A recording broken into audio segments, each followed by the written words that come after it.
যুবক ভাইরা, ইমান সবচেয়ে বড় শক্তি। ইমানই সবকিছু, আমলই সবকিছু, ইসলামই সবকিছু। আমরা যেগুলোর পিছনে ছুটছি, মেয়ে, গার্লফ্রেন্ড, পর্নোগ্রাফি, ফ্রি মিক্সিং, হ্যাঁ, হয়তো কিছু সময় নষ্ট করা, মারামারির মধ্যে লিপ্ত হওয়া, কিশোর গ্যাং, ড্রাগ এডিকশন, এগুলো সব ধোঁকাবাজি। এগুলো আপনাকে শান্তি দিবে না।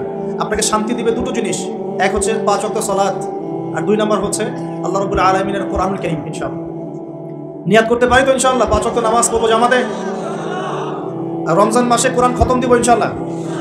যারা কোরআন পড়তে জানি না, রমজান আসার আগেই কোরআন তেলাওয়াত করা শিখবো ইনশাআল্লাহ। যারা জানি, পুরো রমাজানে আলিফ লাম মিম থেকে শুরু করে একদম মিনাজ জিন্নাতি ওয়ান নাস পর্যন্ত আমরা অর্থ সহ পড়বো ইনশাআল্লাহ। পারা যাবে ইনশাআল্লাহ।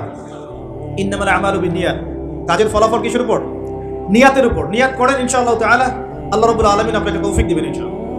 রমজানে এত বেশি বাইরে বের হবেন না, মানুষের সাথে বেশি আড্ডাবাজি করবেন না, অহেতুক গল্পে লিপ্ত হবেন না, টিভি সিরিয়াল ফেসবুক ইউটিউব নিয়ে পড়ে থাকবেন না।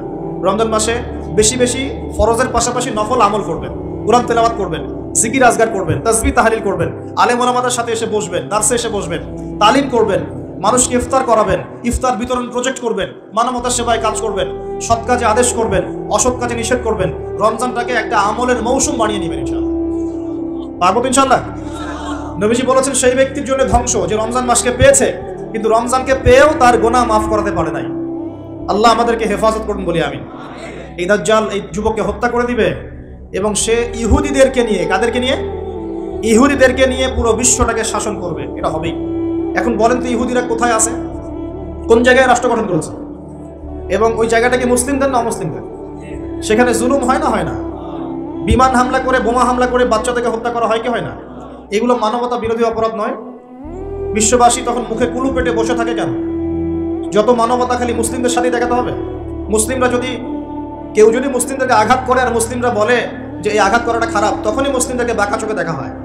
আর সারা বিশ্বে মুসলিম মা বোনদেরকে ধর্ষণ করা হচ্ছে, এই বাচ্চাদেরকে হত্যা করা হচ্ছে, ভাইদেরকে এভাবে জীবন্ত মেরে ফেলা হচ্ছে, আর এগুলোর বিরুদ্ধে কথা বলা যাবে না? এগুলোর বিরুদ্ধে আমাদের অ্যাকশন নেওয়া যাবে না?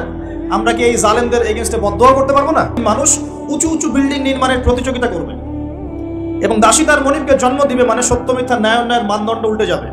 যখন এমন হবে তখন নবীজি বলছেন ফালইয়ারতাকিবু ইনদা যালিকা, তখন ধেয়ে আসবে। কি ধেয়ে আসবে? 1 নাম্বার রিহান হামরা, উত্তপ্ত, কঠিন উত্তপ্ত একটা গরম বাতাসের আযাব পৃথিবীবাসীর দিকে আসতে থাকবে। এমন আযাব কি এসেছে? গরম উত্তপ্ত বাতাস কি আসছে? একটু নাসার গবেষণাগুলো করে দেখেন বাসায় গিয়ে। তারা বলছে সূর্যের মধ্যে এখন কিছু বিক্রিয়া চলছে, বিস্ফোরণ চলছে। এমন হতে পারে অতি শীঘ্রই পৃথিবীর দিকে উত্তপ্ত গরম বায়ুর আযাব আসা শুরু করবে। দেখেন হাদিসের সাথে এক্স্যাক্টলি মিলে গেছে। আল্লাহু আকবার। রিহান হামরা মানে গরম উত্তপ্ত বাতাস আসবে পৃথিবীর দিকে। এবং মনে করবেন না এই বাতাস যদি গায়ে লাগে খুব কমফোর্টেবল ফিল হবে, বরং এর ফলশ্রুতিতে দেখা যাবে ফসল নষ্ট হয়ে যেতে পারে, বৃষ্টিপাত বন্ধ হয়ে যেতে পারে, খরা হতে পারে, মরুকরণ হতে পারে, আর অনেক সমস্যা হতে পারে, পানির স্তর নিচে নেমে যেতে পারে। রিহান হামরা। আরেকটা হচ্ছে 2 ওয়াজালজালাতান, এবং ভূমিকম্প। আর নবীজি বলছেন ভূমিকম্প না, নবীজি বলছেন যে বাইনা ইয়াদাই সাআ, কিয়ামতের আগে আগে মুজানুন শাদীদ, মহামারী ছড়িয়ে পড়বে, বড় বড় মহামারী। ওয়া বা'দাহু, আর মহামারীর পরে আসবে সানাওয়াতুজ জালাজিল, ভূমিকম্পের বছরগুলো। ভূমিকম্পের বছরগুলো। সানা মানে একটা বছর, সানাওয়াত মানে অনেকগুলো বছর, জালজালা মানে ভূমিকম্প, জালাজিল মানে ভূমিকম্প সমূহ, অর্থাৎ ভূমিকম্পের বছরগুলো আসছে পৃথিবীর সামনে। আপনারা তুরস্কের ভূমিকম্প সম্পর্কে জানেন।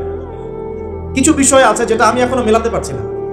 বুঝলাম যে ভূমিকম্প আল্লাহ পাকের আযাব, আল্লাহর গজব। কাফের মুশরিক মুনাফিকদের উপর যখন আসে তখন এটা গজব বলেই ধরে নেওয়া যায়।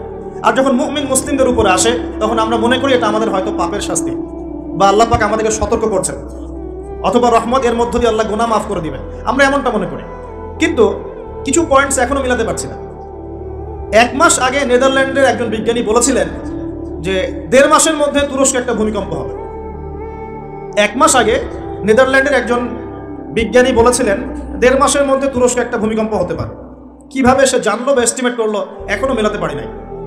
2 নম্বর প্রশ্ন, সাম্প্রতিক সময়ের তুরস্ক আর ওই মোস্তফা কামাল আতাতুর্কের সময়কার তুরস্ক এক নয়। অটোমান এম্পায়ার যখন পরাজিত হয়েছে 1914 থেকে 18-এর মধ্যে, এবং ব্রিটেন যে লন্ডনে যাওয়ার জন্য তোমরা পাগল হয়ে থাকো, তারা সমস্ত জিউসদেরকে নিয়ে এই ফিলিস্তিন ভর্তি করে দিয়েছিল, মনে আছে? এই ফিলিস্তিনে ইহুদিরা আসলো থেকে, কার হাত ধরে আসছে? একা একা আসছে না ব্রিটেনের হাত ধরে আসছে? ব্রিটেনের হাত ধরে আসছে। যেই ব্রিটেনে যাওয়ার জন্য এবং যে লন্ডনের ডলার বা এই পাউন্ড টাউন কি বলে এগুলো আর্ন করার জন্য আপনারা ব্যতিব্যস্ত হয়ে থাকেন এবং